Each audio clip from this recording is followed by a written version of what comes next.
Das heißt wieder Scherer. Matte sie her, wo wir ins Heim, und sort bei Christian bequem für einen Spiegel in der Stuhl, weil er sich scheren lassen will. Wie krieg et Mätzje Schlieperhau? Du kriegst sie in Böckske jau.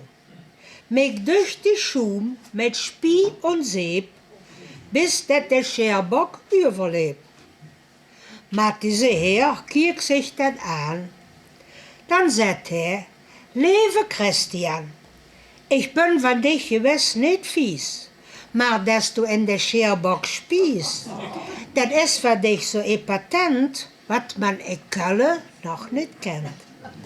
Ja, Herr Pastor, sagt Christian, wenn ich so'n Heere Tösche han, mit schwarze Rock und grün und Krach, spie ich hier in den Böcksgemach. Bei Dorpslü, da mag ich mich das Licht, doch spie ich fatz in das Gesicht. Ja.